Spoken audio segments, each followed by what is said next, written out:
Welcome back, everyone. It's been a while. I know you've missed me. I missed you too. Thanks so much for watching and engaging our previous videos. And thank you so much.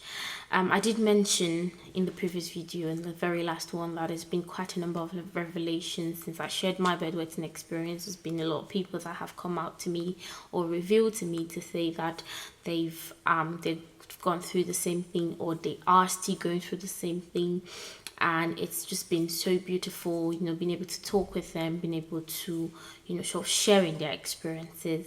And there was one story in particular that, kind of stood out for me, and it really touched me. And I spoke to her and said, would you like to share this with people? Because I did mention that I'm not going to be the only one on the show sharing my experiences. And she graciously accepted. She did accept to share anonymously though, so yes, you don't have to know her name, you don't have to know her face. I just want you to listen to her story, and I hope that it blesses you, I hope that it enlightens you. And for everyone out there, the goal that is going through this, the goal is that we want you to understand that you're not alone. You're not an outcast, you're not an invalid. There is nothing wrong with you.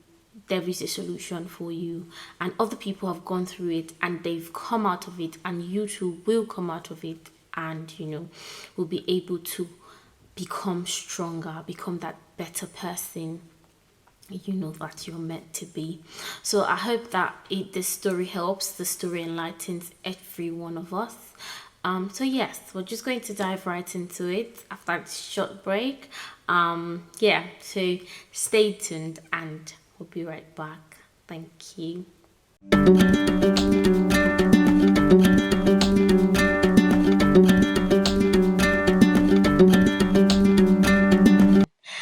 Hi everyone.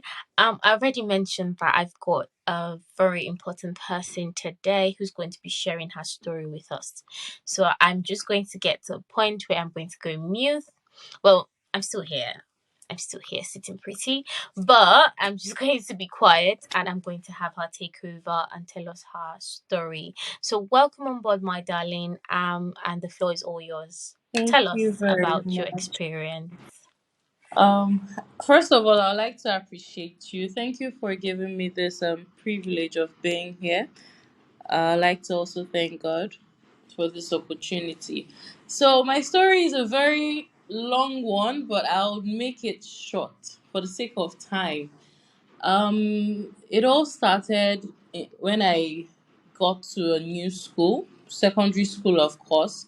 It was a boarding house, change of environment, and all of that stuff. It was quite new to me. And out of nowhere, I just started bedwetting, and it led to me being dirty. It affected my grades and a lot of things. Let's just say I wasn't having fun in secondary school when I started. So, as time went on, it graduated from being dirty, being smelly, and being a loser when it came to academics, to me being bullied by other students because of the smell, because of other things. And then I started being called a witch. I don't know where that even started from. And so over time, somewhere along the line, I was having a conversation with a cousin of mine, we're of the same age grade, and I was asking how how my cousin felt in the new school. And they were like, "Oh, it's fine. I'm blending in very well," telling me very amazing stories that I just couldn't relate to because of the issues I was facing. And it made me sad. I was like, "Oh, I'm happy for you, but I don't think I'm enjoying my time in school because this is what is happening. I'm being called a witch and all sorts of names, and it's making them bully me." And some way, somehow, my aunt overheard our conversation, and she came to our house the next day, told my mom, and my mom did not take it lightly. She was not even careful about any of that because she didn't know me to be that type of person. And so she to school took me to school. We spoke to our one of my teachers who also looked into the whole matter. But before then, my mother noticed about my bedwetting issue. she noticed it and took me to the hospital because I've not been the bedwetting type, and all of a sudden it just started out of the blues. So she took me to the hospital and they checked and they found out that it was a toilet infection that Hmm. needed to be treated. So I remember vividly because it was either I would go on drip or I would be coming daily for injections, and we chose the daily options because it's not a family thing to lie down in the hospital and say, "Oh, I'm not feeling fine," that kind of stuff. So, of course, I did the treatment and it stopped. I went back to school.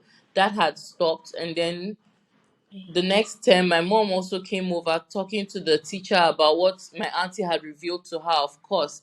And my teacher also looked into it, addressed the matter.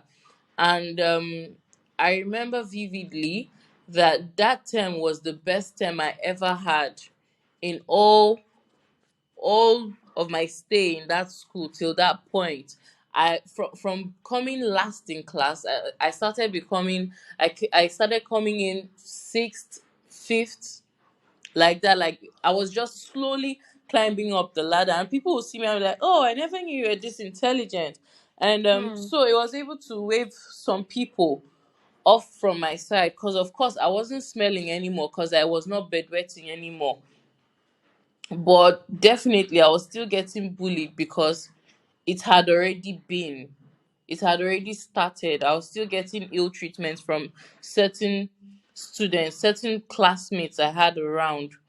But somewhere along the line, I had to change schools to get to a new school because of the new policies that came up, and it was a really expensive school. But my mom was like, I need to get my child out of this school. I need to get her out of this school because it's expensive and I don't see her improving in any way." And so we got in. I got into a new school, and I can tell you the story changed from then on. I suddenly became this extraordinary, brilliant student all the way to my graduation. It was just an incredible thing for me. That transition, the way that transition was able to change, because I was beginning to believe that I was a dullard. I was beginning to believe that I was a failure and a loser. But having changed schools and still continuing my education and seeing that I'm above average. I was above average and I didn't have bullies there talking me down, feeding me negative words daily. Of course, I had new friends who were seeing me as a smart person, and so I was getting more encouraging words than the discouraging banter I was getting in my previous place. And from there, that was basically it. That was just how I transformed, I blossomed, and I'm grateful to God for the type of family He gave me, for my teacher. I still remember her name very well. I still remember her name very well, and I'm just really thankful that I was able to overcome, unlike a lot of people who would have made that about their future. But I was able to Hmm. overcome. I've moved on from there, I've gone to school, I've graduated from university, I've started working, and I'm doing very well right now. Thanks to Wow, God. thank you so much for sharing your story with us. You did mention about the bullying. Are you okay to to just expand a bit more on what happened in terms of the bullying? Who were you bullied by? What happened basically? Okay, so I was first of all bullied by my classmates, of course, because I would come to class smelling. They would not want anything to do with me. And there was a rumor, like I said, about me saying that I was a witch. I had a stitch on my forehead and they believed that was my initiation sign. They be- I don't know where that came from, Wow. honestly. But when we looked into it, of course, children would always talk. They would always talk. It came from this senior, it came from that senior, it came from this matron, and it was addressed by my teacher, of course. And And even though we could not completely stop what had started, it was able to get some people off my back, knowing that there was a teacher ready to stand up for me. Now, people would not want to talk to you if you have an opinion to share. They'll just talk you down and be like, "What do you even know? Like, move away, you're smelling." You'd try to have a seat and they would intentionally take that seat away from you. Some would even come to your face and tell you, "You're a witch, don't talk to me. Who are you to look at me like that?" Like, if you're just staring at somebody, they would feel like you're trying to bewitch them or something like that. And people just always act irritated around you. It made me very uncomfortable, made me timid as at that time. Mm. And it was a difficult period in my life because I didn't believe in myself. I didn't believe I had any potential, Yeah. because I'd always seen people around me as better than me because they were not smelling. I don't know why I had to be bedwetting. I didn't As at then, I did not know the reason why I could not control my bedwetting. I did not know the reason why I could not be keep myself as clean as others. But looking back at it now, I just see that I didn't have enough experience to be in that environment. Mm. I didn't have enough guidance in that particular environment. Of course, I was doing better at home. I would go home and it would be a different story. But going back to school, things would all of a sudden turn upside down for me. I mean, holiday was always the best time of my life because All that. I didn't have to experience any of that. I mean, that was my getaway moment. Mm. And when they say, "Oh, you're going back to school," I slip into depression almost quickly. And my mom would always think that I was just being scared. I was just being paranoid. But no, I knew what I was going to face. I'd always been this independent type of person, not to call anyone to fight for me. So I didn't know how to express to my mom and say, "Mom, this is what I'm facing. Okay. This is what I'm going through in school. This is what usually happens to me." I couldn't tell her. And even my cousin that I told, I didn't tell him directly. I first of all had to bring it up as a conversation before manipulating my way Saying it to into him. revealing what had happened, into revealing to him what had happened. And I'm still grateful to my auntie for is dropping on our conversation and moving swiftly to tell my mom. I mean, there are some family members that will hear and be like, "Hey, yeah, poor child," but it's not my, as far as it's not happening to my own child, it's not my business. But she swung into action immediately, came to our house the next day. I was surprised to see her that early in the house. And she caused my mom to probe me into telling her what exactly I was facing. And I can say that's where my redemption actually Okay. started, in that very moment. Wow. Wow. Wow. That must have been a lot to go through at the time. So would you have preferred in any way that you didn't have to go to boarding school at all? In any way, of course it's not, we're not trying to make it the focus, and um uh we're not trying to just, let me find the right word.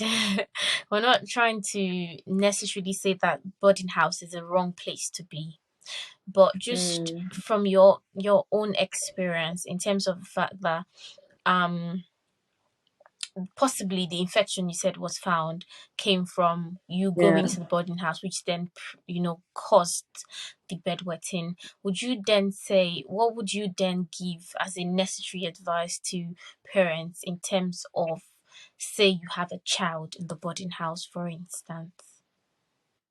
I would advise careful supervision, especially within that first year. Mm. It's very important to observe your child. Don't just throw them in and look the other way. Observe, visit from time to time. Have teachers look over them to ensure that they are not losing their way one way or the other. Mm. Because I noticed that most of the people who were popular, who were doing very well, they had like two seniors looking over them, they had like three teachers looking over them. So they already had that confidence that they were not alone, more than some of us who were just there. Yeah. We were just there. We felt we were like, "Oh, not only us were come," that kind of thing. But I would advise, have people watch over your children in school. Don't just throw them there for the sake of, oh, let me have my own time. Some parents see boarding house as an opportunity to be free from certain responsibilities. Yeah. Mm. But if you're taking them to a boarding house is not bad. I still learned a lot. I learned how to organize my things more from what I saw with my fellow boarding students.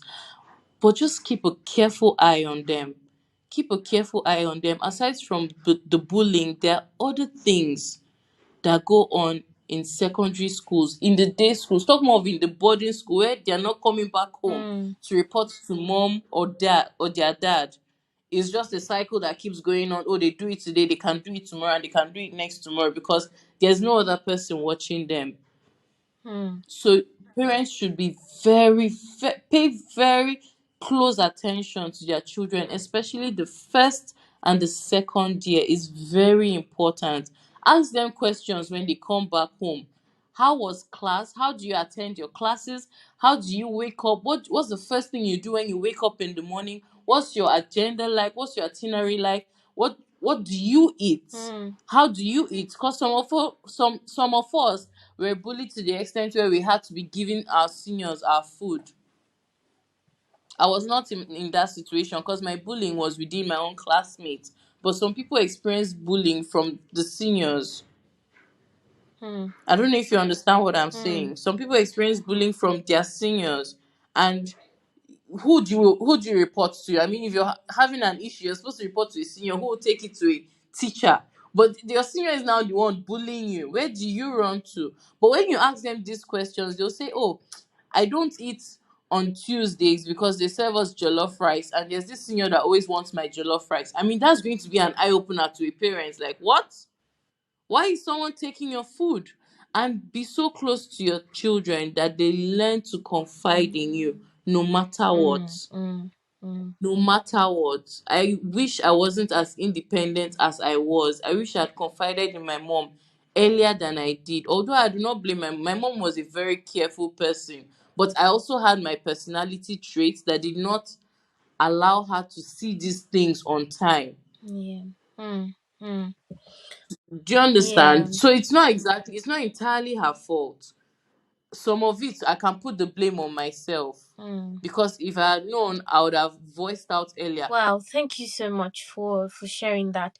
I would say that every child has that unique personality trait, if you want to put it that way. Every child is Yes. different, and I think it should also, from just trying to expand on your point, it would be good if parents understood the child that they had. And if you know that this child is a child that, this is just from me. I'm not going to stand here and behave like I know anything. I've not had a child before. I know parents are really trying, and we celebrate you. We always do here on E and L. But I'll say that if you understand that your child is this really, very independent one who will not speak up, who will not say things if anything was happening to them, I would personally advise that kind of child, the child, to be kept at home. Because if something is Yeah. happening to this child outside, they won't speak up, They they won't won't say say anything, they will anything. just keep it to themselves. If you are able to understand your children in that light, in different ways, and okay, this one is very noisy, even if mosquito should bite her, when she comes back she's going to tell me that mosquito bit her, you can let that kind of child go into an environment, because no matter what happens, when this one comes home, she's going to say that this is what has happened. She might not even wait till she comes home. She would already call me, like, "Mommy, look what happened," Yeah. because that's the trait of that child.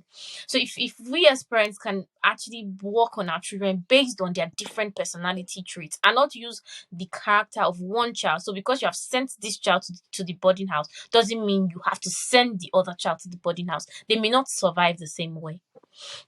I just thought I should put that in there.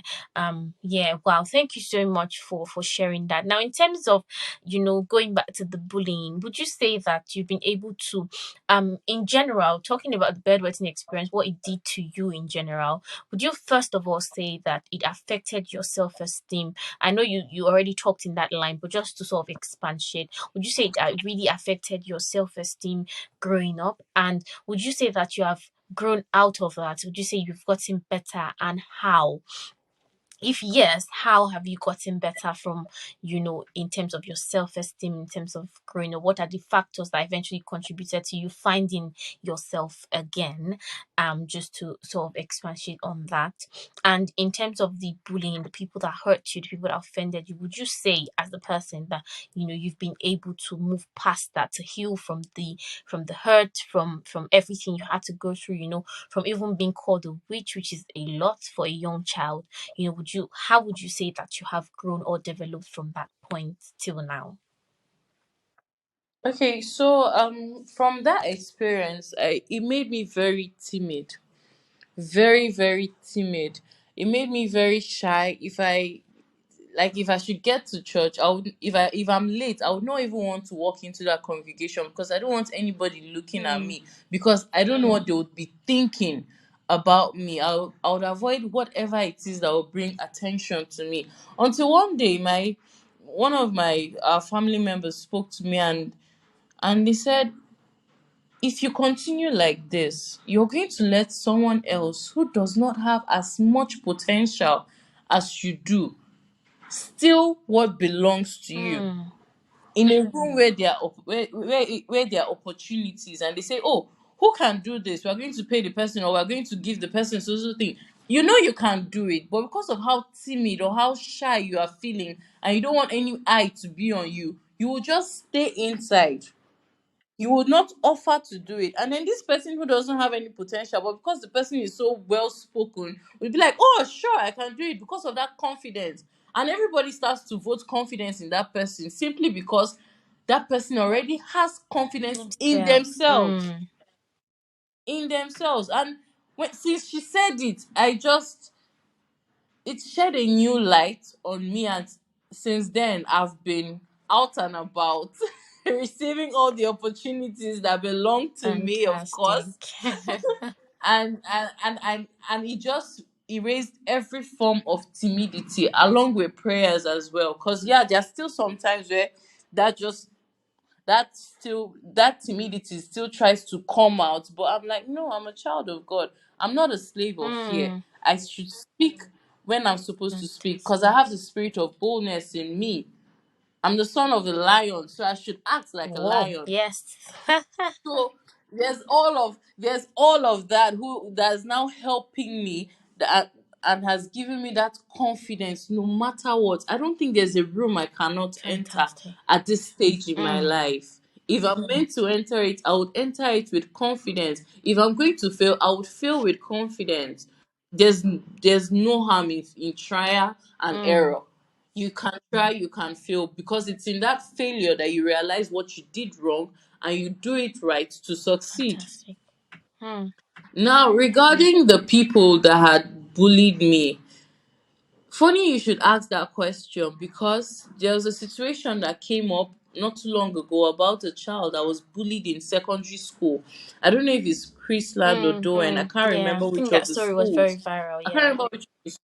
So this story came up, and on the group chat, the same people that bullied me were like, how can children be bullies? This is not right. This is wrong. Parents should look at the way they train their children. I had to tell them, can you all shut up? Because all of you are guilty of this. And I'm not saying it because I want to feel like I'm a better person. I'm saying it because I was a victim of your bullying. You bullied me, Mm. and you were not shameful about it. You were not remorseful about it. So why all of a sudden you're acting so self-righteous about this person? Before you point fingers, look at yourself internally, and stop spilling whatever it is that you're spilling. Because at that point I realized I had not even let go. Mm. of what they did to me. Otherwise, I would have just seen it as, oh, it's just another banter. But it made me realize that I still had it at the back of my mind that these people hurt me, and this hurt is still living with me. Hmm. And honestly, till now, I'm still praying to God to be able to let it go, Hmm. to be able to let it go completely. I don't want to think about it and think evil towards them. I just want to think about it and thank Him for giving me victory over that bad experience, that Yes. I did not let it pull me down in any way. Yes. In any way. Wow, wow. Thank you so much for that honesty. It takes honesty to be able to just admit that, I know I still haven't let go, but I'm believing God for grace. And we pray for you that you would, receive that strength to be able to let go completely of this entire situation, to be able to forgive everyone that has hurt you, and to be able to completely heal from it.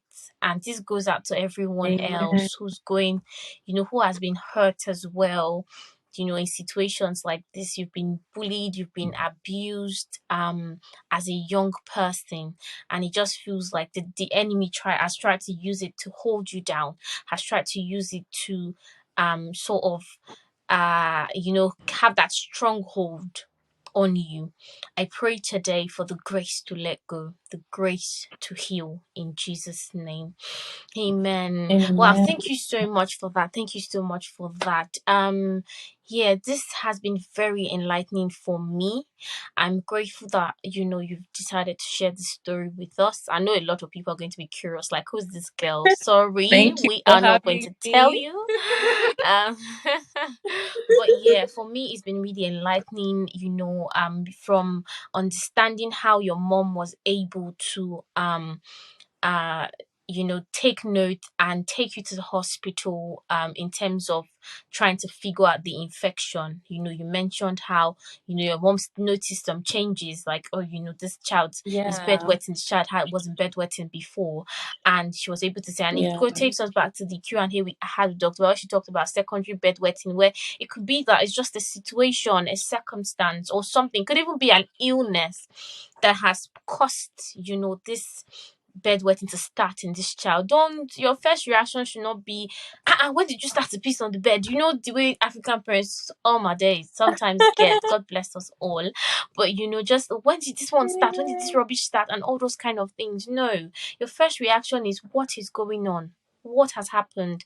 This is not what this child used to do before. Why are they doing it now? Even when it's the case of, okay, this thing is not stopping, your reaction should also be the same. What is going on? We need to get to the bottom of this. We need to find out what is going on, and not, blast goes as we are used to. God bless us. And so, Amen. and there was that, and eventually you found out it was an infection, and it was treated and it stopped. And I'm going to say this again and again: let's be kind. Let us be kind. Some of these children that do these things, they are coming from homes where parents do the same. Children learn things from somewhere. I'm not saying that they Mhm. will always learn it from parents, but even as a parent, you can notice when a child is doing, exhibiting characteristics that this is not, we don't do like this here. When you start to notice all those kind of things, notice your child is, it shows sometimes in the home. It shows in when they hang out with their friends. Maybe the way they talk to their friends, or the way they try to look down on anybody. All those kind of things. You And can sometimes you don't even realize it. Sorry. Sometimes you don't even realize what they're Yeah, doing. so, like, basically, like, you can, if you put your head down, you pick up on some of these things, right? That, why is this child where is this child getting this thing from? Do you understand? It's like when you talked Mhm. about being vigilant as a parent, you need to pick up on some of these things and you attack them. You don't do their children. Mm-mm. You attack them, you hit it. Like, no, you don't treat people like that.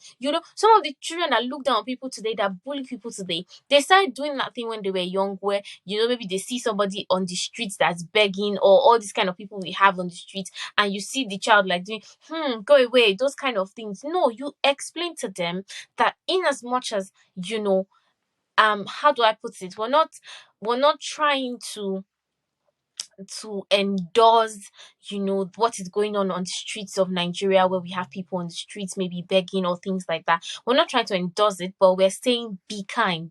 So you explain these things to them, make them understand that people go through situations where they don't have enough, they may not have as much as you do. Don't be mean to people, or people may not be, as intelligent as you think you are, or as beautiful as you think you are, or you may feel like you find someone who, in your case, for instance, is smelling or things like. Give them vivid examples and let them understand that they need to be kind. They need to be kind to people no matter the situation that they find themselves. So True. please and please, parents, we beg you, this is where it starts. It starts from you. It starts from the home. It always does.